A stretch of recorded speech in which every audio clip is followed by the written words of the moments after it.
자, 이제 오늘의 세 번째 시간이면서 마지막 시간은 335쪽 토지거래 허가제인데요. 어,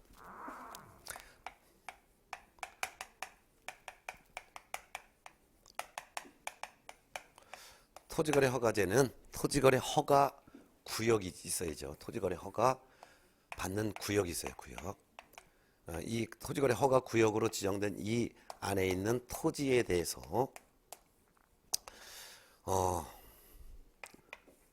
소유권과 지상권 두 가지 권리에 대해서 설정 계약을 체결하고자 할 때 또는 이전 계약을 체결하고자 하는데 이 설정 계약과 이전 계약은 전부 다가 대가를 받는 거예요. 유상이죠. 유상으로 설정 계약, 이전 계약을 체결하고자 하려면 계약하기 전에 먼저 이러한 계약하기 전에 먼저 토지가 소지하고 있는 이 토지거래 허가 구역으로 지정된 이 토지가 있는 시장, 군수, 구청장으로부터 허가를 받아야 돼요. 허가를 받아야 되는 거예요. 먼저 허가를 받아야 된다는 거죠. 근데 허가를 안 받고서 이러한 계약을 체결했다면 그 계약의 효력은 발생하지 않습니다. 무효. 뿐만 아니라 처벌도 받죠. 2년 이하의 징역 또는 토지금액 100분의 30, 즉 30% 범위 안에서 벌금형도 받죠. 그런데 허가를 받지 않았는데 허가를 받을 것을 조건으로 하여 허가를 받지 않은 상태에서 계약을 체결했을 때는 이 계약은 유동적 무효가 되는 거예요. 유동적 무효. 그래서 유효인지 무효인지가 불확정한 상태가 된다 이거죠. 근데 나중에 허가를 신청했어요. 허가를 신청해 갖고 허가를 받았다면 그때부터는 요 계약한 날로부터 소급해서 유효가 되는 것이고, 만일 불허가 처분을 받았다면 이때는 계약한 날로부터 소급해서 무효가 된다는 것이죠. 그렇지만 이때는 불허가 처분받아서도 처벌, 즉 징역형이나 벌금형 처벌은 받지 않습니다. 참고적으로 허가받지 않고 계약을 했을 때 무효라고 하고 처벌도 받는다는데, 설령 허가를 받았다 하더라도 사후이기타 부정한 방법으로 허가를 받아서 계약을 했다면 이 계약도 역시 효력이 없어요. 이 계약도 무효가 되고 처벌도 하게 됩니다. 이런 것이 이제 기본 개념이 바로 이제 토지거래 허가제의 기본 개념이죠. 특히 토지거래 허가에서는 소유권과 지상권에 대해서 유상으로 설정 계약 또는 이전 계약을 하고자 할 때만 허가받는 거예요. 그러니까 소유권 지상권이 아닌 지역권이나 전세권이나 저당권, 임차권 이럴 때는 허가받지 않아도 돼요. 허가받지 않아도 그냥 계약을 하면 그 계약은 유효가 되고 권리를 취득할 수 있어요. 또한 토지지, 이 아무리 토지거래 허가 구역이라 하더라도 건물인 경우에는 어떤 계약이건 소유권이건 일체 이거는 허가를 받지 않아도 그 계약은 그대로 유효가 된다는 거죠. 이런 것도 알아두면 되겠죠. 소유권은 이제 모든 권리를 다 갖는 거니까 사용 수익 처분권을 다 갖는 거고, 지상권은 사실상 소유권은 없지만 그 지상권은 그 존속기간에 대한 최단 존속기간에 대한 제한이 있고 최장은 제한이 없잖아요. 그러니까 뭐 지상물이 뭐냐에 따라서 석조, 석회조, 연화조면 최소 30년은 그 남의 땅을 사용할 수 있는 거리란 말이에요. 그리고 30년이 됐다 해서 무조건 지상권이 끝나는 것이 아니라 그 지상물이 계속 사용할 수 있으면 그 토지를 빌린 지상권자가 지상권의 존속기간에 대한 연장을 요구할 수 있잖아요. 연장을 안 받아주면 그 지상물을 매수해달라고 청구할 수가 있기 때문에 거의 소유권은 아니지만 소유권과 거의 막강한 권리를 갖고 있는 게 지상권이기 때문에 소유권뿐만 아니라 및 지상권을 계약을 할 때도 미리 허가받는데, 이때 설정 계약, 이전 계약에서는 예약을 포함해요. 예약을 포함하기 때문에 가등기라든가 가등기 할 때도 가등기 시정할 때 허가증이 있어야 되는 거예요. 또한 대물변제 예약이 있죠. 대물변제 예약. 이런 경우도 예약을 하고자 할 때도 미리 허가를 받아야 되는 것도 꼭 포함해야 되죠. 알아두면 되겠죠. 여기 이제 기본 개념입니다. 그렇다면 토지거래 허가구역은 어떤 구역이 토지거래 허가구역으로 지정될 수 있는지, 이 토지는 어떤 토지인지, 그리고 토지거래 허가구역을 지정해주는 지정권자는 누구이고, 이 토지는 어떠한 토지인지, 어떤 토지에 대해서 토지거래 허가구역으로 지정하는지, 이런 내용을 이제 기본 개념부터 이제 하나하나씩 출발합니다. 자, 그러면 한 장 넘어가서 336페이지 토지거래 허가제의 개념이 나와 있습니다. 토지거래 허가제의 개념 보겠습니다. 토지거래 허가구역 안에서 그 개념은 뭐 기본적으로다가 별표 하나 해놓으셔야 되겠죠. 토지거래 허가구역 안에서 기준면적을 초과하는 기준면적이 있어요. 그 코딱지만큼 토지를 취득한 데서 무조건 허가받는 것이 아니라 이런 것에 대해서 기준면적이 있어요. 일정 면적을 초과해서 소유권 지상권에 대한 유상으로 설정 이전 계약하고자 할 때만 허가받는 거예요. 기준 면적을 초과하는 토지거래 계약을 체결하고자 하는 당사자는 공동으로를 박스 만들었어요. 공동으로. 누가 단독으로 신청하는 것이 아니라 공동 신청해야 돼요. 그래서 공동으로 시군구청장의 허가를 받아야 합니다. 허가를 받지 않은 경우 그 토지거래 계약은 무효로 하고 형사처벌, 즉 2년 이하의 징역 또는 토지금액의 100분의 30 이하의 벌금형이라는 형사처벌까지 규정함으로써 토지에 대한 투기를 강력히 규제를 하고자 하는 목적에서 토지거래 허가제도가 나온 거죠. 그럼 토지거래 허가구역은 누가 지정을 하느냐, 그리고 몇 년 하느냐, 지정기간 봅니다. 지정기간 별표세요. 토지거래 허가구역으로 지정할 수 있는 기간은 영구적으로 하는 것이 아니라 5년 이내의 기간에서 정합니다. 만일 토지 가격이 급격히 팍 뛴다면은 앞으로 계속 뛸 것 같다면 한 5년까지도 지정할 수 있고, 이 토지가 한 1년 정도면은 가격이 다시 원상복귀 될 것 같으면 한 1년만 지정하고, 그렇기 때문에 5년 이내의 기간 중에서 지정을 하게 됩니다. 그래서 길어도 5년을 초과하여 지정을 할 수는 없다 그 말이죠. 지정권자는 국토교통부 장관 또는 시도지사가 지정할 수 있는데요. 지정권자 별표 놓으시기 바랍니다. 별표 2개 놓으세요. 시험에 꼭 나옵니다. 이게 작년보다 법이 개정됐기 때문이에요. 그래서 국토교통부 장관 또는 시도지사는 다음의 구분에 따라 5년 이내의 기간을 정하여 토지거래 계약에 관한 허가구역으로 지정할 수 있습니다. 그 중에서 장관이 지정하는 경우도 있고 시도지사가 지정할 수 있는데, 그 박스에 보면 1번은 장관이 지정, 2번은 시도지사가 지정인데, 1번 봅니다. 허가구역이 둘 이상의 시도의 관할구역에 걸쳐 있다면 이때는 국토교통부 장관이 지정한다. 예를 들면은 경기도에서 파주시 일부 땅과 또는 뭐 서울특별시 뭐 은평구 땅에 이제 일부 걸쳐서 지정한다면, 그러면 경기도 땅도 들어가고 서울 땅도 들어가요. 이럴 때는 국토교통부 장관이 지정한다 그 말이죠. 근데 2번 허가구역이 동일한 시도의 일부 지역인 경우 시도지사가 지정한다. 예를 들면은 경기도 고양시 중에서도 일산구, 뭐 덕양구 막 이랬을 텐데요. 경기도에서 일부 시도에만 걸쳐 있다면, 한 개 시도에만 걸쳐 있다면, 이러면 이제 경기도지사가 지정. 서울특별시라 하더라도 서울특별시 마포구의 땅과 서울특별시 은평구의 땅이 걸쳐서 지정한다면 이때는 서울특별시장이 지정하는 거죠. 그래서 동일한 시도 일부에 걸쳐 있다면 이때는 시도지사가 지정한다. 다만 국가가 시행하는 개발사업 등에 따라 투기적인 거래가 성행하거나 지가가 급격히 상승하는 지역과 그런 우려가 있는 지역 등 대통령령이 정하는 경우에는 국토교통부 장관이 지정할 수 있다. 여기서는 국가가 시행하는 개발 사업에 따라 토지 가격이 뛰는 경우, 국가가 시행하는 개발 사업입니다. 그래서 일반 개인이 사업을 하는 것이 아니라 국가가 개발 사업을 하기 때문에 토지 가격이 급격히 뛰는 지역, 이런 지역에 대해서는 동일한 시도 지역에 있는 경우라 하더라도 이때는 예외적으로 국토교통부 장관이 지정을 할 수가 있습니다. 그래서 구분하기를 둘 이상의 특광도로 나눠져서 걸쳐 있다면은 이때는 국토교통부 장관이, 하나의 특광도의 일부에만 있다면 시도지사가, 그렇지만 하나의 시도 안에 있는 그런 땅이라 하더라도 국가가 직접 개발 계획을 수립해서 국가가 토지 개발 사업을 하기 때문에 토지 가격이 뛴다면 이때는 예외적으로 장관이 지정할 수도 있다. 그렇게 보면 되겠죠.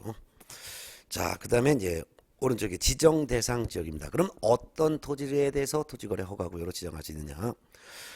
국토의 이용 및 관리에 관한 계획의 원활한 수립 및 집행, 합리적인 토지 이용 등을 위해서 밑줄 주시기 바랍니다. 토지의 투기적인 거래가 성행하거나 또는 지가가 급격히 상승하는 지역과 그런 우려가 있는 지역이라 해서 무조건 토지거래 허가구역으로 지정하는 것이 아니라 토지의 투기적인 거래가 성행하거나 지가가 뛰거나 또는 투기가 우려되는 지역 중에서도 박스에 있는 1, 2, 3, 4번에 해당되는 그러한 토지이어야지만 허가구역으로 지정하는 거예요. 그래서 1번 광역도시계획, 도시군계획, 도시군관리계획 등 토지이용계획이 새로이 수립되거나 변경되는 지역, 즉 토지가격이 투기가 있거나 또는 가격이 뛰는 지역 중에서도 특히 새로이 국가계획이 수립되거나 변경되는 지역. 예를 들면은 토지 가격이 막 뛰어요. 또는 투기가 막 있어요. 그렇다 해서 무조건 토지거래 허가구역으로 지정하는 것이 아니라 투기가 지금 성행하거나 급격히 뛰면서 동시에 이 토지가 왜 이런 토지냐면 그 이유가 국가개발계획이 새로 수립돼서 토지 가격이 뛰는 지역, 이런 지역이지만 허가구역으로 지정한다 그 말이죠. 두 번째는 법령의 제정, 개정 또는 폐지 그에 따른 고시나 공고로 인하여 토지 이용에 대한 행위 제한이 완화되거나 해제되는 지역. 여기서 행위 제한이 완화되거나 해제되는 지역, 요걸 밑줄주세요. 그래서 1번에서는 토지 이용 계획이 새로이 수립되거나 변경되는 지역, 요거를 밑줄주시고 2번에서는 행위 제한이 완화되거나 해제되는 지역. 토지 즉 투기가 지금 있거나 또는 토지 가격이 뛴다 하더라도 무조건 토지거래 허가구역으로 지정하는 것이 아니라 투기가 성행하거나 지가가 급격히 뛰거나 우려가 있는 지역 중에서도 특히 행위 제한이 완화됐어요. 예를 들면 개발 제한 구역으로 지정된 땅이 해제가 되어서 토지 가격이 뛰거나 투기가 있는 지역, 이런 걸 말하는 거죠. 그 다음에 3번 법령에 의한 개발 사업이 진행 중이거나 또는 개발 사업이 예정되어 있거나 또는 그 인근 지역. 여기서는 개발 사업이 진행 중이거나 예정되어 있는 지역, 요거를 밑줄주세요. 그래서 토지 가격이 뛰거나 또는 투기가 있는 그 이유가 개발 사업이 지금 진행 중이기 때문에 또는 개발 사업이 예정되어 있기 때문에 투기가 있거나 지가가 뛰는 지역. 4번은 그 밖에 장관이 또는 시도지사가 지정해달라고 요청하는 지역. 그래서 마지막은 국토교통부 장관 시도지사에게 별도로 요청하는 지역. 이렇게 별도로 장관에게 또는 시도지사에게 이런 지역에 대해서 토지거래 허가구역으로 지정해 주세요라고 별도로 요청이 있는 지역, 이런 지역에 대해서만 토지거래 허가구역으로 지정합니다. 이런 걸 외울 필요는 없고요. 단지 토지거래 허가구역으로 지정되는 그 토지는 개발계획이 새로 수립이 되어 또는 행위가 제한이 완화되어 또는 지금 개발 사업이 진행 중이어서 또는 장관이나 시도지사에게 요청하는 이런 지역 중에서도 투기가 있거나 또는 투기가 성행하거나 지가가 뛰거나 하는 지역을 따로 빼서 토지거래 허가구역으로 지정하는데 누가 장관이 지정하는 경우도 있고 시도지사가 지정하는 경우도 있다. 장관이 지정하는 경우는 둘 이상의 시도에 걸쳐서 지정할 때, 근데 시도지사가 지정하는 것은 동일한 시도의 일부에만 지정할 때, 이렇게 보면 되겠죠. 그 다음에 양가로 4번 지정 절차가 있습니다. 이 지정 절차는 장관이 지정할 때와 시도지사가 지정할 때의 지정 절차가 조금 차이가 있죠. 그 중에서 장관이 지정하는 경우부터 보는데 일단 책을 읽어볼게요.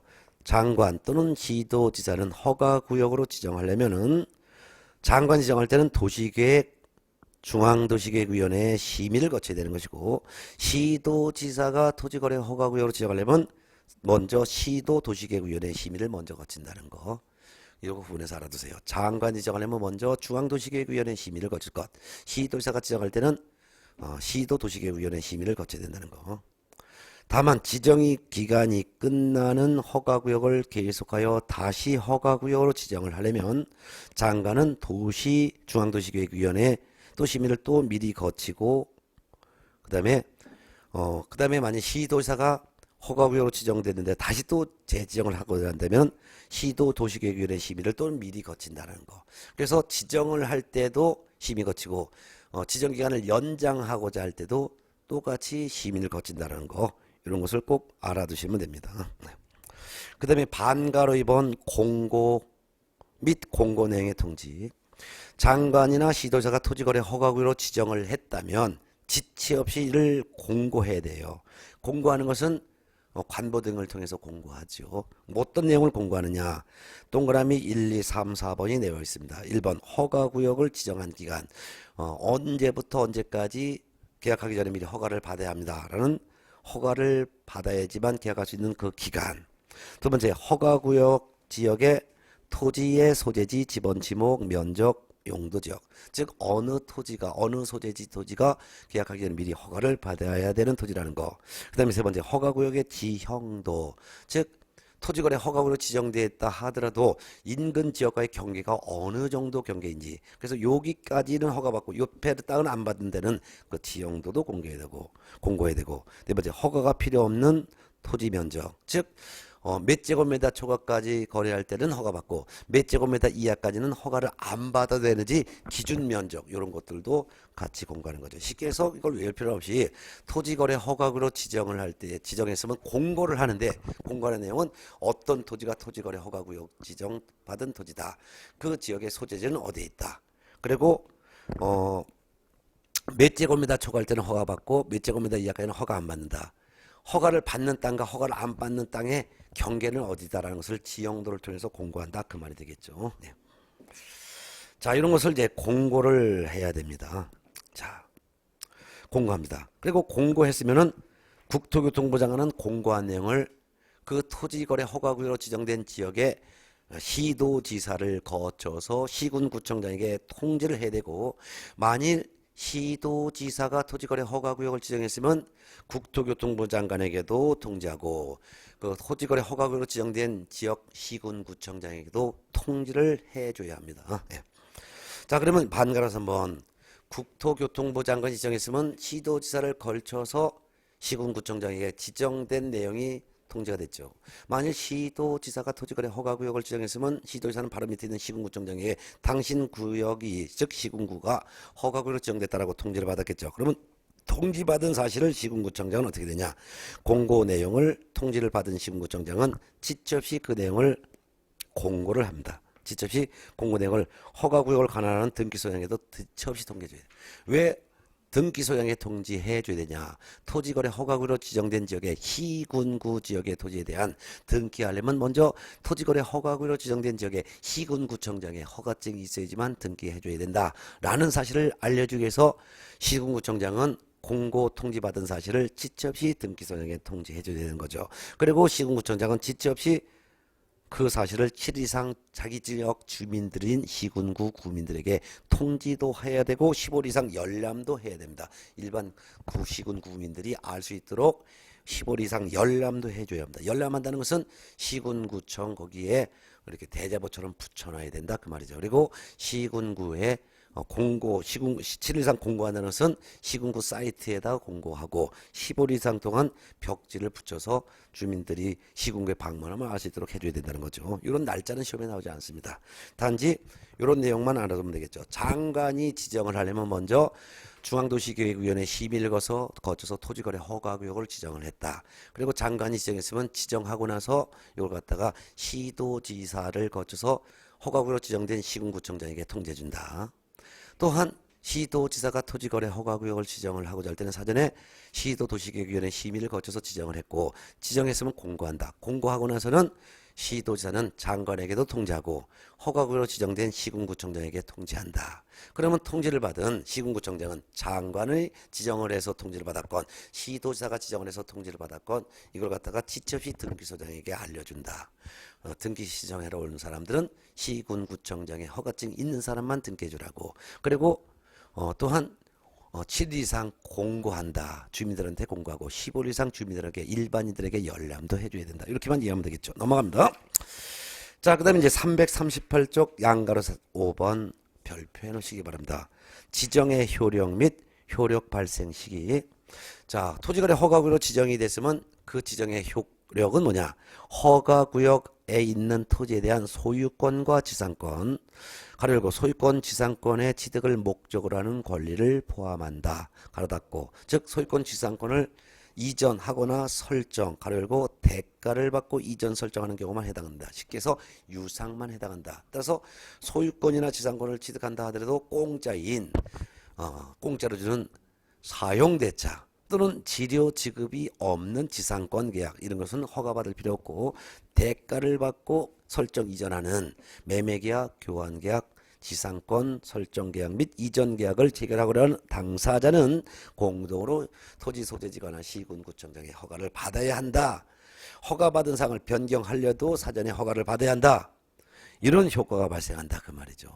허가받지 않고 계약하면 무효다. 허가받지 않고 계약하면 무효이기도 하고 처벌도 받는다. 이런 효력이 발생한다 그 말이죠. 그 다음에 허가구역 지정은 허가구역 지정을 공고한 날부터 5일이 경과되면 효력이 발생합니다. 그래서 5일이 경과되면 지정하고 나서 바로 지정 공고하고 바로 효력이 발생하는 것이 아니고 공고를 했으면 일반 국민들이 알 수 있도록 5일간은 틈을 줘야 되죠. 그래서 지정 공고하고 나서 5일이 경과한 후에부터 토지거래 허가구역에 지정한 효력이 발생한다. 이런 거 알아두면 되겠죠. 네. 그런데 그 밑에 참고적으로 지정의 해제, 축소, 재지정이 있습니다. 이것도 별표하세요. 지정의 해제, 축소. 장관시도지사는 허가구역 지정 사유가 없어졌다고 인정되거나 2. 관계시도지사 또는 시군구청장으로부터 받은 허가구역 지정 해제 요청 또는 축소 요청이 이유가 있다고 인정되는 경우 이런 경우에 허가구역 지정을 해제하거나 또는 지정된 허가구역 일부를 축소해야 됩니다. 축소했을 때 효력은 즉시 발생합니다. 바로 토지거래 허가구역에 지정을 했으면 지정했다는 사실을 공고하면 5일이 지나야지만 효력이 발생하는 반면 재지정 또는 축소 이런 것들은 바로 효력이 발생한다는 차이점이 있습니다. 재지정 보겠습니다. 재지정. 지정 기간이 끝나는 허가구역을 계속해서 다시 허가구역 지정하려면 중앙도시계획위원회 또는 시도도시계획위원회 심의 전에 시도지사 가로열고 국토교통부 장관이 허가구역을 지정하는 경우에만 해당한다. 및 시군구청장의 의견을 들어야 한다.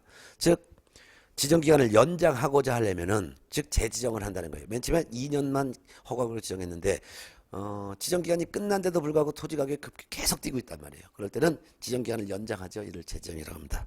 그럼 재지정을 하려면은 장관이 지정을 했을 때 장관이 지정기간을 재지정을 하고자 할 때는 시군구청장과 시도지사의 의견을 먼저 듣고 나서 재지정을 하는 것이고 시도지사가 허가구역을 지정했는데 시도지사가 허가구역을 재지정을 하고자 할 때는 이때는 시군구청장의 의견을 들어야 된다. 그 말이 되겠습니다. 네.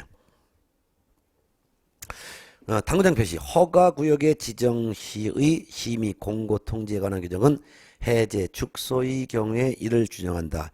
해제 축소했을 때도 그대로 마찬가지라는 거죠. 그래서 지정할 때도 사전에 심의위원회 심의를 거치듯이 이걸 갖다가 해제 축소하고자 할 때도 심의위원회 심의를 거쳐야 된다라는 뜻이죠. 예. 그 다음에 이제 339페이지 토지거래 허가 제2절이 나와 있는데 조문에 대한 내용은 바로 넘어가서 340페이지로 넘어가겠습니다. 토지거래 계약 허가의 필요라고 했습니다. 아까 조문 읽은 것과 똑같습니다. 한번 다시 읽어볼게요. 허가구역에 있는 토지에 관해서 소유권과 지상권 가로 열고 소유권 지상권의 취득을 목적으로 하는 권리를 포함한다. 가로 닫고를 이전하거나 설정 가로 열고 대가를 받고 이전하거나 설정하는 경우만 해당한다. 하는 계약 가로 열고 예약을 포함한다. 이와 토지거래 계약이라고 한다. 가로 닫고 을 체결하는 당사자는 즉 토지거래 허가구역 안에 있는 토지에 대해서 기준 면적을 초과하여 소유권, 지상권에 대한 설정 계약 및 이전 계약과 예약을 하고자 하는 당사자는 그 말을 읽게 되겠죠. 시군구청장의 허가를 받아야 한다. 허가받은 사항을 변경하고자 할 때도 시군구청 때도 역시 마찬가지로 허가받은 사항을 변경하려는 경우에도 그 말은 허가를 받았을 때 요 토지를 취득해서 농사 짓겠습니다. 이렇게 허가를 받았는데 농사 짓는 것이 아니라 돼지를 키운다든가 뭐 이렇게 바꾸고자 할 때도 미리 시군구청장의 허가를 받아야 한다. 허가받지 아니하고 체결한 토지계약은 효력 발생하지 않는다 해놨습니다. 자, 그 다음에 2번 토지거래 계약의 허가 일반 허가를 해주는 사람은 시군구청장입니다. 즉 계약해도 됩니까? 라고 허가 신청을 시군구청장한테 하기 때문에 니들 계약해도 돼 라고 허가해주는 것은 시군구청장입니다.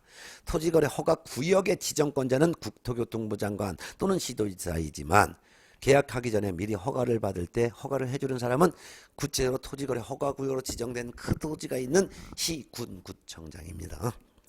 허가 대상 권리는 소유권과 지상권이고요. 설정 및 이전하고자 할 때, 예약을 하고자 할 때만 허가받습니다. 따라서 소유권, 지상권이 아닌 경우에는 허가를 받지 않습니다.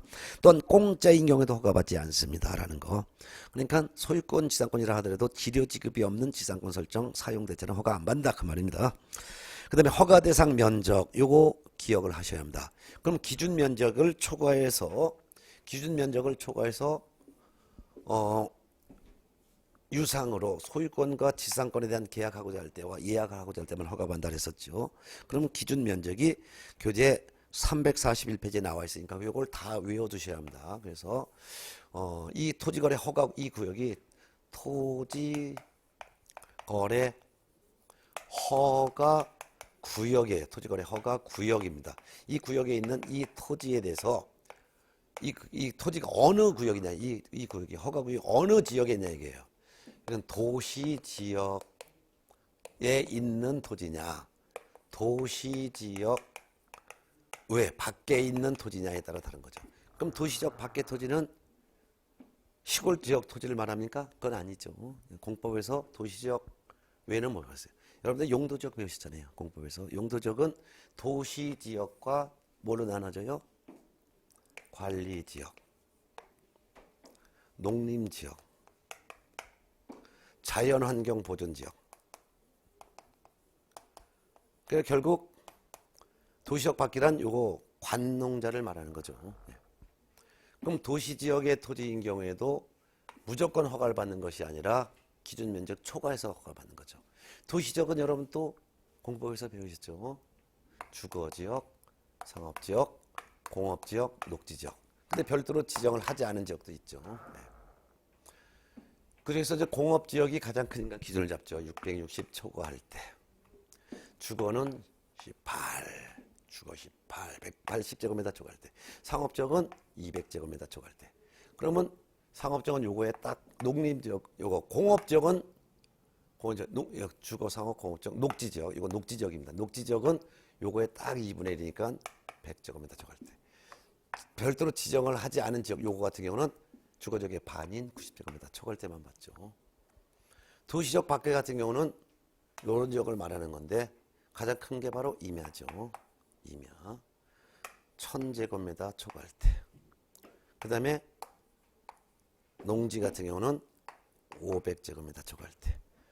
임야도 아니고 농지도 아니고 나머지 기타는 전부 다가 250제곱미터 초과할 때만 받는 거죠. 근데 요게 이제 기준 면적인데 이거는 이미 다 외우고 있을 거예요. 근데 이걸 갖다가 별도로 대통령령이 정하는 바에 따라 이 기준 면적이 있다면 이런 면적 초과할 때만 허가받는 건데 기준 면적의 10%와 300% 범위 내에서 기준 면적을 별도로 추가로 또 별도로 지정할 수도 있죠.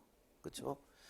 예를 들면 주거지역은 본래 180제곱미터 초과할 때만 허가받아요. 그럼 180제곱미터까지는 허가 안 받는 거예요. 180 초과했을 때만 받는 거예요. 초과.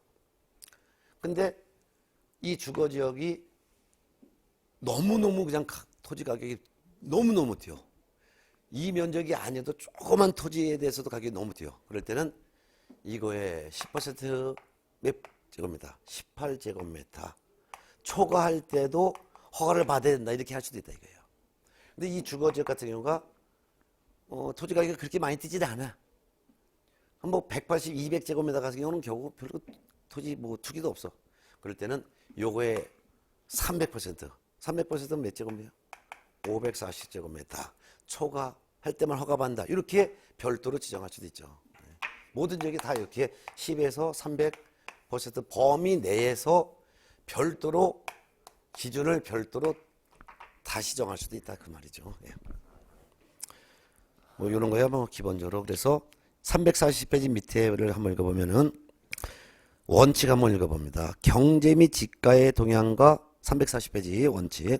경제 및 지가의 동향과 거래 단위 면적 등을 종합적으로 고려하여 대통령령으로 정하는 용도별 면적 이하의 토지에 대한 계약에 관해서는 허가를 받을 필요가 없다. 초과할 때만 허가받는다 그 말이에요. 따라서 다음에서 정하는 용도별 면적을 초과하는 토지가 허가 대상 토지다. 다만 국토교통부 장관이나 시도지사는 허가구역을 지정할 당시에 해당 지역에서의 거래 실태 등에 비추어 다음의 면적에 해당하는 것이 타당하지 아니하다고 인정하여 해당 기준 면적의 10% 이상 30% 이하 범위 안에서 따로 정하여 공고하는 경우엔 그에 따른다. 그래서 박스에서 보면은 주거지역 같은 건 180제곱미터 초과할 때 허가를 받는 것이 원칙이지만 180제곱미터의 10%인 18제곱미터, 그 다음에 300%인 540제곱미터, 이 범위 안에서 이 주거지역에서는 20제곱미터인 경우에도 허가를 받아야 합니다. 이렇게 지정할 수도 있고 300제곱미터를 초과할 때야 허가 받습니다라고 별도로 정할 수도 있다 그 말이죠. 예. 그 밑에 반가로 2번 면적 산정의 특례가 있습니다. 일단의 토지에 대한 계속적인 거래라고 있네요. 면적을 설정할 때 일단의 토지 이용을 위해서 토지거래 계약을 체결한 날부터 1년 내를 미쳐주시고 일단의 토지 전부에 대해서 또는 일부에 대해서 토지거래 계약을 체결한 경우에는 그 일단의 토지 전체에 대한 거래로 본다. 여기서 일단의 토지란 동일인 소유로서 서로 인접하여 하나의 용도에 이용될 수 있는 토지를 말한다. 이렇게 해놨습니다. 자, 그 말은 이렇게 하면 되겠죠. 예. 만일 주거지역 같은 경우 180제곱미터 초과할 때만 허가를 받는 것이다. 이 주거지역인데 이 토지를 갖다가 A가 갖고 있다. 이게 주거지역인데 이게 300제곱미터라 이거예요. 300제곱미터. 그럼 300제곱미터를 계약하려면 180제곱미터 초과니까 당연히 허가를 받아야죠. 근데 이걸 갖다가 한 개 필지를 잘라. 이걸 갖다가 이게 종전에 이 전체가 100번지 토지였는데 요거만 100번지로 하고 요거는 100-1번지를 이렇게 분할할 수도 있죠. 그래서 100번지 토지가 150제곱미터. 그리고 요것도 150제곱미터 이래 돼요. 그러면 분할해 가지고 요만큼만 거래하겠다 하더라도 토지거래 허가구로 지정되고 1년 내에 요걸 분할해서 거래한다면 180제곱미터 초과하지 않더라 하더라도 요때는 최초 거래는 허가를 받는다 이거죠. 최초 거래 허가를 받는 거예요. 예. 네. 이렇게 해서 알아두면 되겠죠. 이런 뜻입니다. 예. 동그라미 2번은 생략하고 넘어가겠습니다. 그 다음에 342쪽 토지거래 허가신청보다 별표 넣으시기 바랍니다. 허가신청서 제출. 토지거래 허가신청을 받으려고 하는 사람은 토지거래 허가신청서를 작성해서 시군구청장한테 제출하는데 그 허가신청서에 나중에 허가를 해주면 거래 당사자가 이렇게 계약을 하겠습니다라는 계약 내용을 미리 허가신청서에 기록을 해야 돼요. 그리고 그 토지를 매수하려는 매수인은 이 토지를 어떻게 이용하겠습니다라는 이용계획도 허가신청서에 기록해요. 뿐만 아니라 이 토지를 매수하려는 매수인은 이 매수 자금을 어떻게 자금을 조달하겠습니다라고 하는 취득자금 조달 계획 요거를 같이 적어가지고 토지거래 허가 신청서를 시군구청장한테 제출해야죠. 그러면 이 경우 토지 이용 계획, 자금 조달 계획 등에 포함되어야 될 내용이 별도로 정하는데 다만 시군구청장에게 제출된 자금 조달 계획이 변경이 됐으면 취득 토지에 대한 등기일까지 시군구청장에게 자금 조달 계획이 변경됐다는 내용을 별도로 제출해야 합니다. 그럼 허가 신청서를 작성해서 낼 때 허가 신청서를 시군구청장한테 뭘 기재해서 내는자 그 밑에 참고점 나와 있죠. 일단 허가 신청서를 작성해서 제출할 때는 당사자 즉 계약 당사자 매매 계약이면 매도인과 매수인 그 다음에 교환이면 교환 계약의 당사자 그래서 소유권에 대한 계약은 유상에 대한 소유권 계약은 매매 계약과 교환 계약을 말하는 거예요. 무상이니까 증여 계약은 허가를 받지 않는다는 거.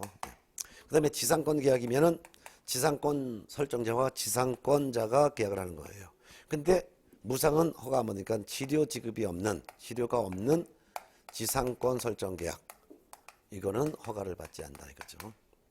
그러면 허가 신청서에는 만일 매매 계약이라면 매매도인과 매수인의 성명 주소 즉 나중에 허가를 해주신다면 이 토지에 대해서 사겠다는 사람은 누구고 팔겠다는 사람은 누구입니다 라는 거. 그 다음에 2번 토지의 지번 지목 면적 이용 현황 및 권리 설정 현황. 즉 나중에 허가를 해준다면 우리가 계약할 토지는 이 토지입니다. 이 토지 지금 현재 토지 소유자가 땅을 이용하지 않고 농지를 임대해 줬으면 임대인이 임차인이 있습니다라는 권리 설정 현황도 기록하죠. 3번 토지의 정착물인 건물, 공작물, 임목 등에 관한 사항. 즉 토지 위에 지금 건물이 있으면 건물도 있습니다. 이런 거. 4번 이전 또는 설정하라는 권리의 종류. 즉 소유권을 이전하려 합니다. 지상권을 설정하려 합니다. 5번 계약 예정 금액이에요. 거래 금액이 아니라 계약 예정 금액. 즉 시군구청장이 허가를 해주면 우리 매도인과 매수인이 되려는 사람은 이 금액으로 계약을 할 예정입니다라는 계약 예정 금액도 기록하죠. 6번 토지 이용에 관한 계획. 즉 매수인은 나중에 허가해준다면 시군구청장이 허가해주면 이 토지를 매수인이 이렇게 이용할 계획입니다. 7번 토지 취득에 필요한 자금 조달 계획. 시군구청장이 허가를 해주면 매수인은 이 매수 자금을 이렇게 조달하겠습니다 라는 내용을 기록한 허가 신청서를 시군구청장한테 제출한다는 거죠. 그럼 양가로 2번 조사. 허가 신청을 받은 시군구청장은 지첩 시 필요한 조사를 하죠. 그리고 이제 허가 기준에 적합하면은 허가해주고 허가 기준에 적합하지 않으면 허가를 안 해주게 되는 거예요. 그러면 4번 토지 거래 계약 허가 기준 나와 있고 거기다 별표를 2개 놓으세요. 이러이러한 경우에는 허가를 해주고 안 해주는 이 기준이 정해져 있다 이거죠. 시군구청장은 허가 신청이 다음이 어느 하나에 해당하는 경우를 제외하고는 허가를 해줘야 한다. 1. 토지 거래 계약을 체결하는 자의 토지 이용 목적이 다음의 어느 하나에 해당하지 아니한 경우. 이걸 반대로 그 위에 있는 시군구청장은 허가 신청이 다음이 어느 하나에 해당하는 경우에는 허가를 해줘야 된다 이렇게 반대로 바꾸고 그 밑에 반가를 1번 토지 거래 계약을 체결한 자의 토지 이용 목적이 다음의 어느 하나에 해당하면은 허가해줘야 된다 이런 뜻이죠. 즉 가로 열고 토지 이용 목적의 실수요성이 있다면 허가해줘야 된다 이거죠. 즉 토지를 매수하려는 사람이 또는 지상권을 취득하려는 사람이 실제 사용할 목적, 실수요성이 있다면 허가해주고 실제 사용할 목적은 없고 투기할 목적이라면 허가해주지 말아야 된다는 뜻이죠. 그래서 1번 자기의 거주용 주택 용지로 이용을 하고자 매수한다면 이거 허가해준다 이거죠. 그래서 밑줄 치는 것은 자기의 거주용 주택 용지로 이용하려는 경우 꼭 별표 넣으세요. 밑줄 치고 2번 허가구역을 포함한 지역의 주민을 위한 복지시설 밑줄 주세요. 지역의 주민을 위한 복지시설 또는 편의시설 요거를 밑줄 주세요. 이것이 허가구역을 포함한 지역의 주민을 위한 복지시설 또는 편의시설을 이용할 목적인데 다만 관할 시군구청장이 확인한 시설의 설치에 이용하려는 경우입니다. 따라서 자기가 실제 거주용 주택용지로 이 토지를 매수하는 게 아니라 하더라도 주민의 복지시설 또는 편의시설로 사용할 목적인 경우에는 좋은 일이죠. 그렇지만 시군구청장이 진짜 복지시설, 편의시설 설치에 이용하려는 것을 확인했을 때만 허가해주지 그냥 저 복지시설 쓰겠습니다. 주민의 편의시설 쓰겠습니다. 라고 허가 신청했다 해서 무조건 허가해 주는 것이 아니라 주민의 복지시설 또는 편의시설로서 이용하겠다 하더라도 시군구청장이 진짜 이 사람이 토지를 매수해서 주민의 복지시설 또는 편의시설로 사용하는 것을 확인했다면은 이때는 허가를 해주라 그 말이죠. 근데 허가 신청한 사람이 저 지역 주민의 복지시설 또는 편의시설로 쓸 목적입니다. 라고 했는데 전혀 그게 아니라면 시군구청장이 확인해봤더니 아니라면 허가 안 해주는 거예요. 자, 그 다음에 동그라미 4번, 동그라미 2번도 별표하세요. 그 다음에 3번, 허가구역에 거주하는, 밑줄 허가구역에 거주하는 농업인, 임업인, 업인. 요거를 밑주세요. 허가구역에 거주하는 농업인, 임업인, 업인. 요런 사람이 또는 다음에 제가 허가구역에서 농업, 축산업, 임업 또는 업을 경영하기 위해서 필요한 경우. 즉, 허가구역에 거주하는 농, 축, 임업, 업인 등이 농업, 임업, 업, 수산업을 할 목적으로 그 토지를 이용하려는 경우에는 허가해준다 이거죠. 특히 그 밑에 박스가 있는데요. 그럼 토지거래 허가구역에 거주하고 있는 농업인, 업인, 임업인 또는 축산업을 하고자 하는 사람이 자기 지역에 거주하면 무조건 허가 시작하면 다 허가해주냐? 아니에요. 그것도 자기가 거주하는 거소지로부터 즉 주소지로부터 30km 이내에 있는 토지를 취득하고자 할 때만 허가해줍니다. 그래서 기억번에서 니은번에다가 니은번을 밑줄 치시기 바랍니다. 니은번에서 읽어보겠습니다. 농업인 등으로서 이때 농업인 등이란 농업인, 어업인, 축산업, 민을 말해 농업, 어업, 임업, 축산업에 종사하는 농업인 등으로서 그가 거주하는 주소지로부터 30km 이내에 소지하는 토지의 취득을 하려는 자 요걸 밑주세요.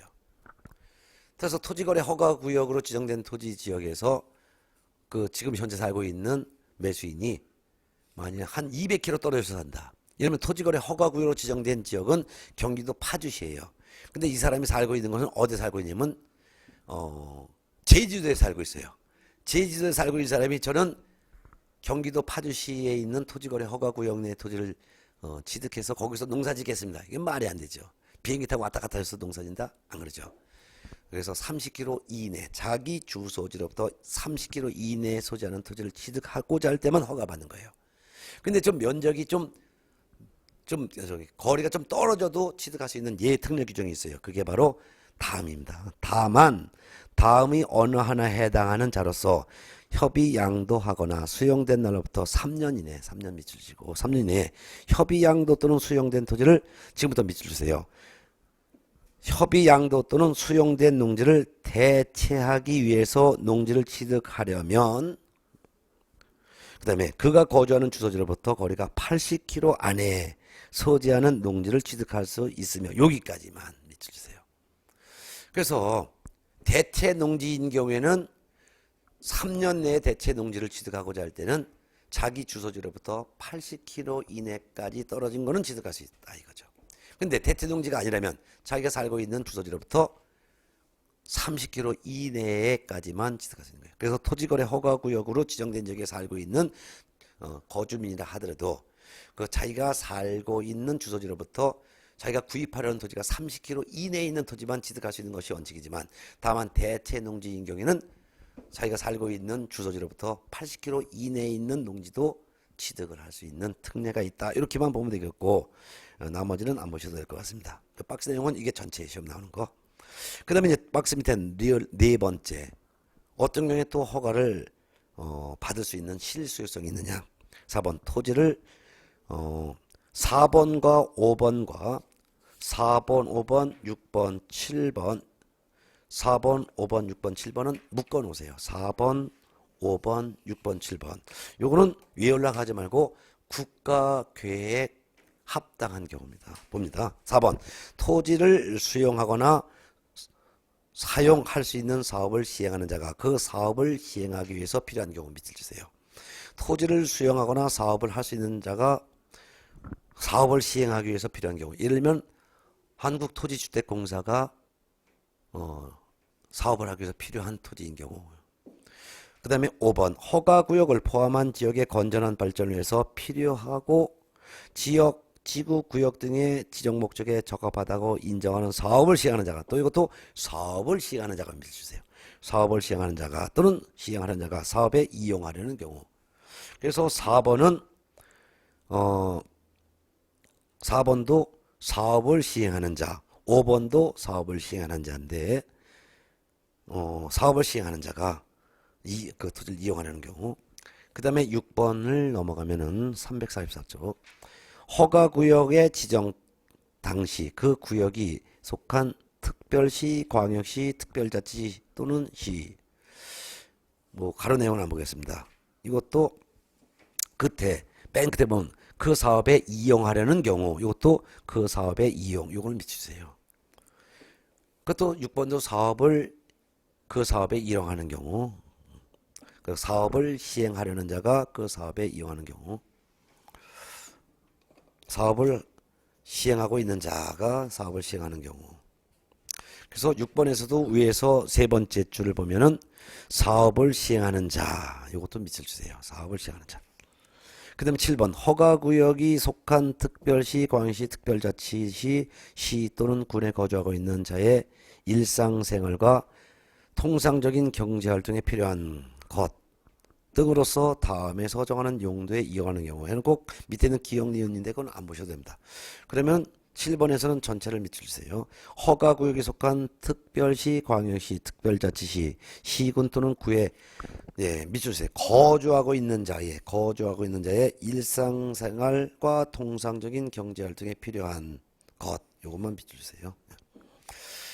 결국은 요런 경우에 허가를 해주라는 건데, 그래서 다시 342페이지 허가 기준 중에서 반가로 1번에서 실수요성이 있어야지만 허가해준다 했을 때 1번은 자기의 거주용 주택용지로 취득을 하려는 사람은 허가해준다. 두 번째는 주민의 복지시설 편의시설에 이용하려는 경우로서 시군구청이 확인한 경우에도 허가해준다.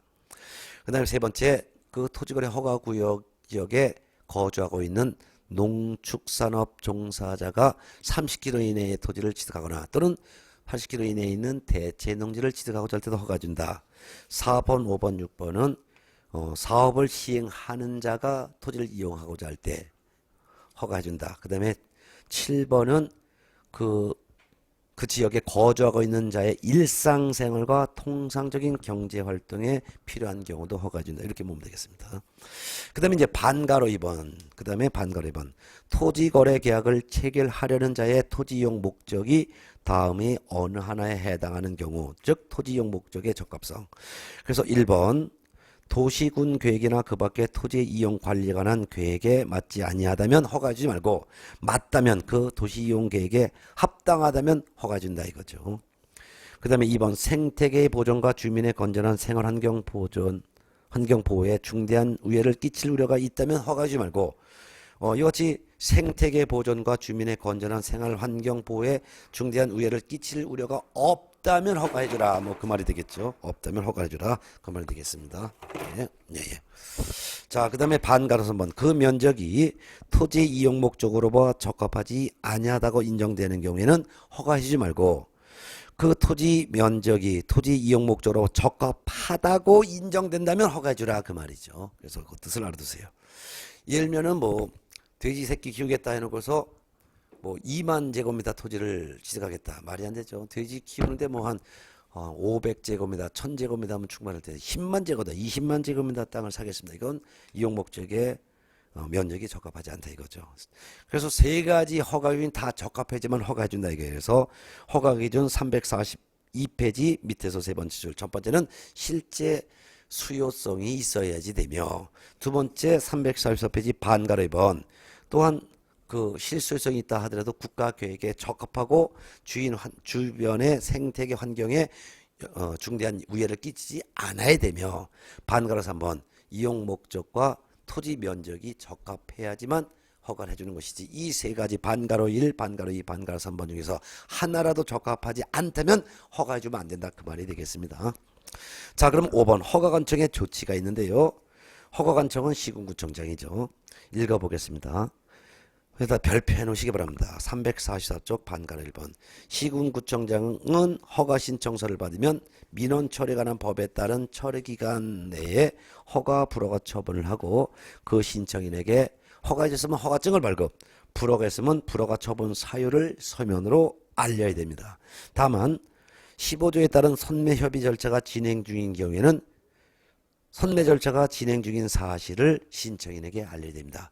선매 협의 절차가 진행 중이라는 것은 이 허가 신청을 받은 그 대상 토지가 지금 현재 국가나 공공단체의 공공사업에 필요한 토지로서 국가나 공공기관이 우선적으로 매수해야 될 대상 토지라는 것을 말하는 것이죠. 예.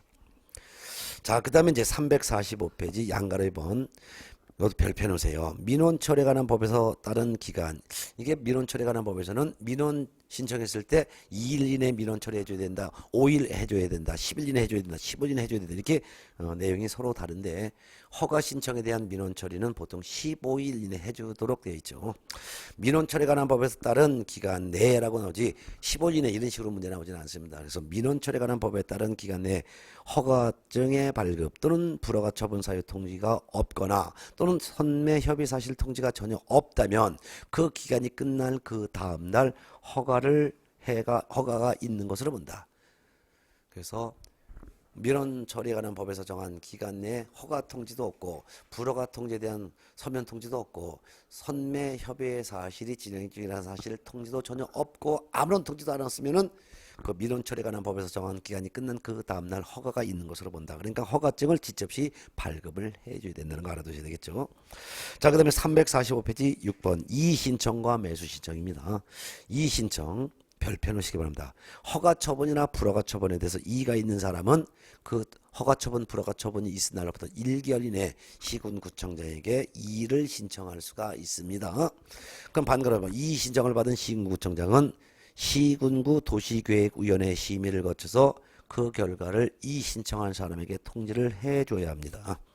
근데 이 신청하지 않고 매수 신청할 수도 있습니다. 근데 이 신청은 허가 처분을 받은 자건 불허가 처분을 받은 자건 상관없이 다 이 신청을 할 수가 있습니다.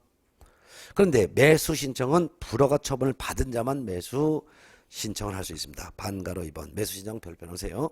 허가 신청에 대해서 불허가 처분을 받은 자는 그 불허가 통지를 받은 날로부터 한 달 내에 시군구청장에게 그 토지를 매수해 줄 것을 청구할 수 있습니다. 이때 매수 청구는 불허가 처분을 받은 자 중에서도 매매 거래에서는 매도인이 매수 청구를 할 수 있다는 뜻이죠. 매수인이 매수 청구할 수 있다는 것은 아니에요. 그래서 불허가 처분 받은 자 중에서도 매도인이를 말합니다. 자, 토지 매수 청구를 하고자 하는 자는 즉 불허가 통지를 받은 매도인은 그 말입니다. 토지에 관한 권리의 종류, 내용, 그 토지의 면적, 그 밖의 사항을 기재한 토지 매수 청구서를 작성해서 시군구청장에게 제출해야 됩니다.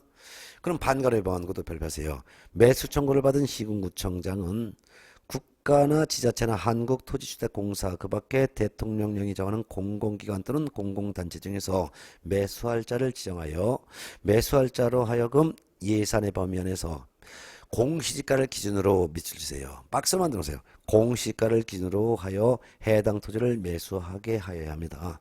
공시가 기준입니다. 그런데 다만 토지거래 계약 허가 신청서를 작성해서 제출할 때 거기에 적힌 가격이 공시가보다 낮다면 허가 신청서에 적힌 가격으로 매수하게 할 수 있습니다.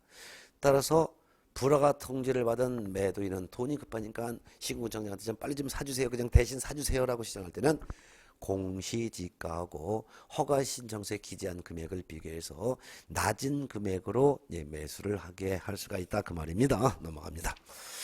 그 다음에 이제 346페이지 무허가 계약의 효력 없다라고 썼죠. 별표 놓으세요. 그래서 허가를 받지 않고 체결한 토지 계약은 효력 발생하지 않습니다. 또한 토지거래 허가 구역 내 토지에 대해서 관할관청의 허가를 받기 전에 체결한 때는 그 계약은 이거는 효력이 없는데 허가를 그래서 허가를 배제하거나 잠탈할 내용의 계약이 아닌 한 허가를 받기 전까지는 이른바 유동적 무효 상태에 있다 이랬어요. 이건 뭐냐면 허가 구역에 있는 토지에 대해서 허가를 받을 것을 조건으로 계약하셨을 때가 전제입니다. 허가를 받을 것을 조건으로 계약을 체결했을 때는 허가관청의 허가를 받기 전에는 이 계약은 이때는 유동적 무효 상태에 있다라는 거예요. 허가를 받기 전에 체결한 매매계약은 허가를 받기 전까지는 유동적 무효일 뿐 확정적 무효는 아닙니다. 따라서 후에 허가를 받으면 계약일로 소급해서 계약은 효력 발생하고 나중에 불허가 처분받으면 계약일로부터 소급해서 확정적인 무효가 됩니다. 근데 확정적 무효가 됐다 하더라도 이 계약은 처음부터 효력을 발생하지 않습니다. 이런 것도 알아보면 되겠습니다. 자, 허가에 대한 판례가 있는데 그 판례는 여러분이 나중에 한번 읽어보시기 바랍니다. 자, 그럼 토지거래 허가를 받았으면 허가증을 줘요.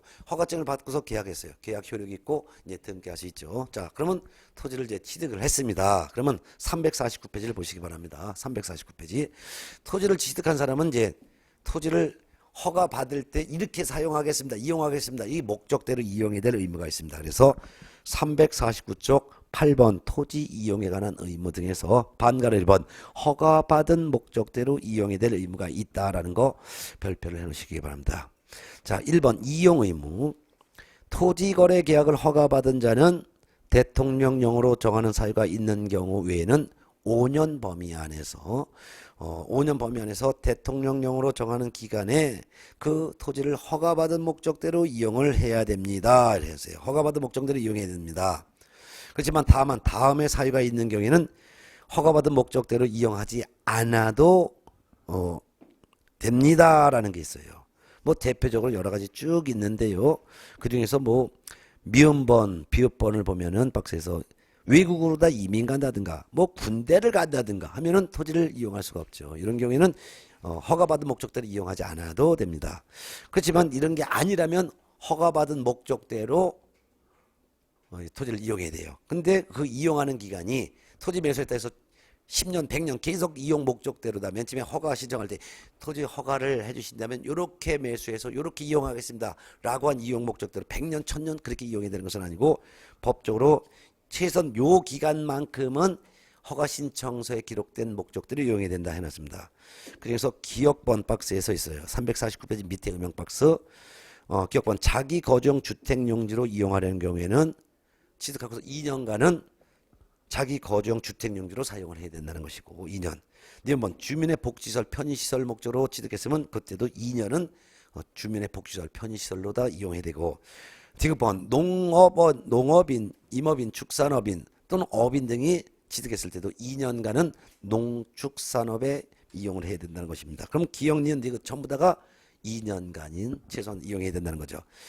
그 다음에 리얼번도 역시 마찬가지입니다. 농업인 등이 농축산업을 경영하기 위해서 허가받은 경우 2년. 근데 리얼번도 보시기 바랍니다. 2년. 자, 그 다음에 미음번 사용할 수 있는 사업의 시행, 지역의 건전한 발전 등을 위한 사업의 시행, 구역 지역 당시에 사업을 시행하던 자가 사업에 이용하려는 목적으로 허가를 받은 경우에는 토지 취득일로부터 이건 4년입니다. 2배입니다.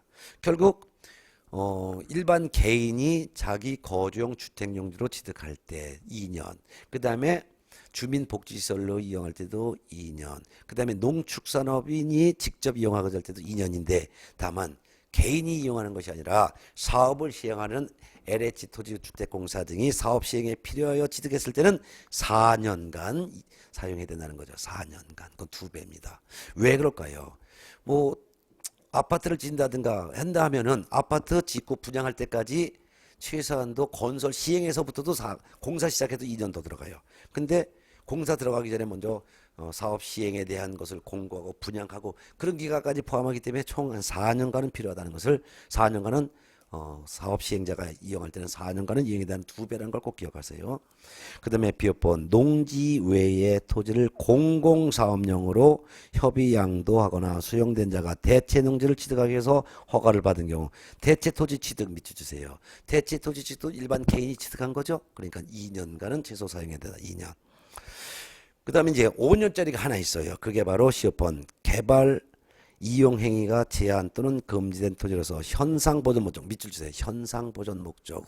현상 보존 목적으로 토지를 취득한 경우 이때는 5년입니다. 그러면 4년짜리하고 5년짜리를 기억하세요. 사업 시행자인 LH공사가 사업 시행에 필요하여 취득할 때는 4년. 그 다음에 현상 보존을 위해서 취득했을 때는 5년. 그 외 나머지는 전부 다가 2년.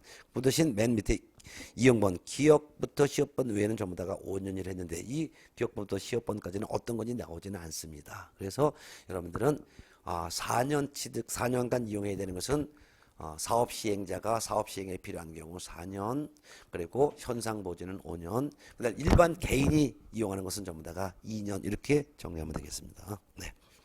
그다음에 동그라미 3번 선매 대상이라는 게 있습니다.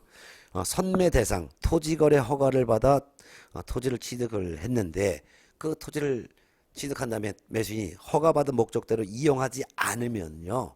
이거는 경우 그런 토지를 다시 되팔겠다라고 하면은 이 토지도 선매 대상 토지가 된다는 것도 알아두셔야 되죠. 예를 들어서 제가 토지거래 허가를 받아서 토지를 매수한 매수인이에요. 근데 이용 목적대로 이용하지 않은 상태에서 다시 되팔겠다라고 허가 신청을 또 하게 되면 이때는 이거는 거래를 못하고 국가나 지자체 등이 먼저 협의해서 매수할 수 있는 대상 토지로 지정을 하게 된다 그 말이 되겠습니다. 뭐 이용 여부 조사 이런 것은 제목만 보고요. 이행 강제금 반그라서 한번 별표해 놓으시기 바랍니다.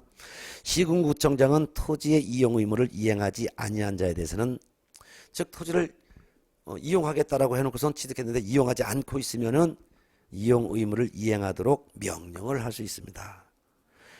이용을 명령할 수 있습니다. 그런데 동그라미 2번 시군구청장은 이행 명령이 정해진 기간 동안 다시 이용하지 않고 이행하지 아니한 경우에는 토지 금액의 토지 취득가액의 100분의 10 범위 안에서 100분의 10 범위 안에서 이행 강제금을 부과합니다. 그래서 토지를 매수한 사람이 토지 이렇게 이용하겠습니다라고 목적대로 이용하지 않으면은 일단 시군구청장은 언제까지 당신이 취득할 때 이렇게 이용하겠다라고 했으니 그대로 이용하세요라고 이행명령을 하고 이행명령 기간 동안 이행하지 않으면 이행강제금이 부과되는데 이행강제금은 토지를 취득한 금액의 100분의 10 범위 안에서 이행강제금이 부과되는데 100분의 10 이내니까 범위 안에니까 100분의 10일 수도 있고 100분의 5일 수도 있고 100분의 7일 수도 있다 이거죠. 그게 바로 351페이지에 박스에 나와 있고 이거를 별표해 놓으시기 바랍니다. 그중에서 100분의 10의 이행강제금, 100분의 7의 이행강제금, 100분의 5의 이행강제금 요 세 가지가 있어요. 물론 리얼번 요 기억, 니은, 디귿 세 가지를 제외한 나머지는 전부 다 100분의 7인데 기억, 니은, 디귿 세 가지만 기억하면 됩니다. 기억번은 뭐냐면 토지거래 계약 허가를 받아 토지를 취득한 자가 당초 이용 목적대로 이용하지 않고 방치한 경우 요걸 방치를 박스로 만드세요. 허가 받아서 토지를 취득해 놓고선 사용 자체를 하지 않고 방치시켰다면 취득금액의 100분의 10의 이행강제금이 부과된다. 니은번 토지거래계약 허가를 받아 토지를 취득한 자가 직접 이용하지 않고 임대한 경우 임대에다 밑줄 주세요. 임대했을 때는 100분의 7의 이행강제금. 그 다음에 디귿번 토지거래계약 허가를 받아 토지를 취득한 자가 시군구청장의 승인을 받지 않고 당초 이용 목적을 변경하여 이용하는 경우 변경하여 이용 요거를 박스 만들어주세요. 이럴 때는 100분의 5의 이행강제금이 부과됩니다. 그래서 방치 10%, 임대 7%, 변경했으면 5%, 17호 방임병 17호 방임병 17호 요거를 꼭 기억하셔야 될 겁니다. 그 다음에 동그라미 3번 시군구청장은 최초의 이행명령이 있었던 날을 기준으로 1년에 한 번씩 이행명령이 이행될 때까지 반복해서 이행강제금이 부과될 수가 있습니다 라는 거 알아두고 그 다음에 그 밑에 반가로 4번 밑에서 6번째 줄 포상금 보겠습니다. 시군구청장은 다음에 해당하는 사람을 행정기관의 수사기관에 신고 고발하면은 포상금을 지급할 수 있는데 어떤 거냐? 기억번 부동산 등의 실제 거래 가격을 거짓으로 신고했다든가 한 장 넘어서 352페이지 토지거래 허가구역에서 허가받지 않고 또는 변경 허가받지 않고 토지를 취득계약을 했다든가 또는 디귿번 토지거래 허가를 받아 취득한 토지에 대해서 허가받은 목적대로 이용하지 않고 있는 자 이와 같은 사람을 신고 고발하면 포상금을 시군구청장이 지급할 수 있다라는 거예요. 포상금은 한 건당 50만 원입니다. 예. 그래서 어떤 경우 거짓으로 부동산 거래 신고한 자를 신고 고발해도 시군구청장 포상금 지급할 수 있다. 두 번째 토지거래 허가를 받지 않고 계약을 체결했거나 또는 부정한 방법으로 허가를 받아 계약을 체결한 사람을 신고 고발해도 포상금을 줄 수 있다. 세 번째 토지거래 허가를 받은 사람이 허가받은 목적대로 이용하지 않고 있는 사람을 신고 고발해도 포상금을 줄 수 있다라는 거. 그 다음에 반가로번 제재 처분 등이 있습니다. 제재 처분 등. 국토교통부 장관 시군구청장은 다음 각호의 어느 하나에 해당하는 자에게 허가 취소 또는 그 밖에 필요한 처분을 하거나 조치를 명할 수 있다. 여기서 차에게라는 것은 공무원을 말합니다. 공무원에게. 국토교통부 장관은 자기 밑에 있는 공무원에게, 시군구청장은 자기 밑에 있는 공무원에게 요런 거 하라. 허가 취소시켜라. 이런 명령을 하게 할 수 있다 이거예요. 어떤 경우냐? 1번 토지거래 계약에 관한 허가 또는 변경 허가를 받지 않고 토지거래 계약 또는 그 변경 계약을 체결한 자. 즉 허가를 받지 않고 계약을 한 사람에 대해서는 그 계약을 무효잖아요. 근데 모르고 부정한 방법으로 허가를 받지 않고 계약을 체결한 사람한테 허가증을 줬다면 그 허가가 준 것을 취소시켜라 라는 것을 국토교통부 장관이나 시도지사나 시군구청장이 자기 공무원에게 야 허가받지 않고 계약을 했는데 그거 무효잖아. 근데 그리고 허가증 주면 안 되잖아. 허가증 줬잖아. 그 허가 취소시켜라 라고 시킬 수 있다 이거. 누가? 국토교통부 장관이 또는 시도지사가 또는 시군구청장이 누구한테? 자기 공무원들한테. 그 허가 취소시켜 이렇게 시킬 수 있다 이거죠. 2번 토지거래 계약에 관한 허가를 받은 자가 토지를 허가받은 목적대로 이용하고 있지 않다면, 허가를 받은 사람이 허가받은 목적대로 이용하고 있지 않으면 야 그 사람은 그거 허가한 거 취소시켜라 이렇게 할 수도 있고, 3번 부정한 방법으로 토지거래 허가를 받은 사람이라면 야 그거 허가 취소시켜라 라고 자기 공무원 직원에게 시킬 수 있다 이거죠. 그럼 시켰으면 취소시켜야 되죠. 취소시키지 않은 그 공무원에 대해서는 형사처벌합니다. 형사처벌은 이따 나오는데 1년 이하의 징역 또는 1천만 원 이하의 벌금에 처벌을 합니다. 그 공무원. 예. 그 다음에 반가로 6번 권리의무의 승계는 제가 생략을 하겠습니다. 벌칙 보겠습니다. 반가로 7번 벌칙 별표하세요. 동그라미 1번 352쪽 밑에서 네 번째 쭉 반가로 7번 벌칙. 허가를 받지 않고 토지거래 계약을 체결하거나 부정한 방법으로 허가를 받아 토지 취득을 계약한 체결한 사람은 2년, 외국인 등은 2년 이하의 징역 또는 2천만 원 이하의 벌금에 처한다. 이거는 외국인 등에 대한 토지 취득 특례 규정입니다. 외국인 등의 토지 특례 규정으로서 외국인이 허가 대상 토지, 군문 생약 구역 토지에 대해서 허가받지 않고 계약을 했거나 부정한 방법으로 허가를 받았으면 계약도 무효이고 2년 이하의 징역 또는 2천만 원 이하의 벌금입니다. 그래서 요거는 외국인 등에 대한 특례 규정이니까 외국인에게만 적용되는 것이에요. 근데 오른쪽에 동그라미 2번 353페이지 동그라미 2번 동그라미 3번 요거는 토지거래 허가제에 해당되는 거기 때문에 내국인 외국인 전부 적용됩니다. 그래서 동그라미 2번 동그라미 3번은 묶어놓고 왼쪽에 내외국인 모두 적용, 내외국인 모두 적용. 동그라미 2번 봅니다. 허가 또는 변경 허가를 받지 않고 토지거래 계약을 체결하거나 속임수 그 밖에 부정한 방법으로 토지거래 허가를 받은 자, 이런 사람은 2년 이하의 징역 또는 토지 가격의 100분의 30에 해당하는 금액 이하의 벌금에 처하고, 또한 동그라미 3번 제21조에 따른 허가 취소, 처분 또는 조치 명령을 위반한 자는 1년 이하의 징역 또는 1천만 원 이하의 벌금에 처한다.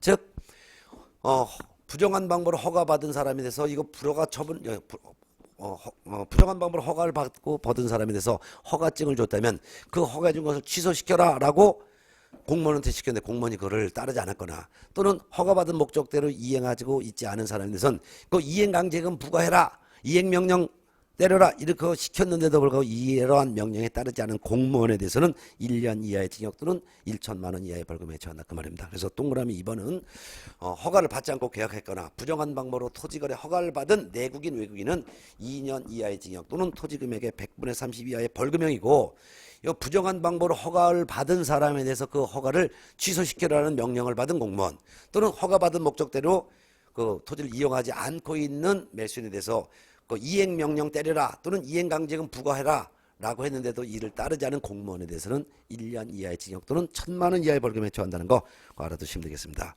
9번 토지거래 허가에 대한 특례를 보겠습니다.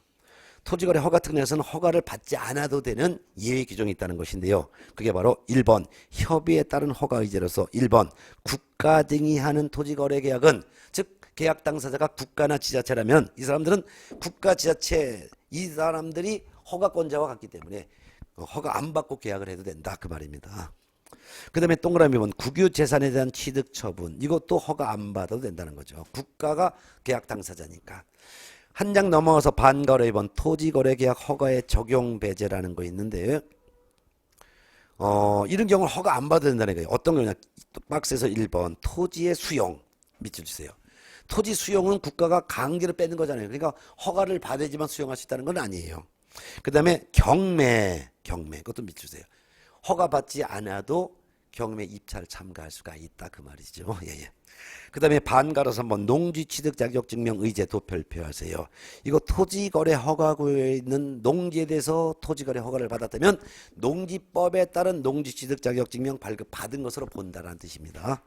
그 다음에 반가로 4번 거민의제, 토지거래 허가구역 내 토지에 대해서 토지거래 허가를 받았을 때는 부동산 등기 특별조치법에 따른 거민을 받은 것으로 본다라는 뜻입니다. 자, 오늘은 이제 마지막이 바로 선매라는 건데요. 선매라는 거 355페이지. 선매가 지금까지 출제가 된 것은 딱 한 번 나왔습니다. 그것도 10년 전에. 거의 출제되지는 않지만 그냥 뜻만 알면 될 것 같습니다.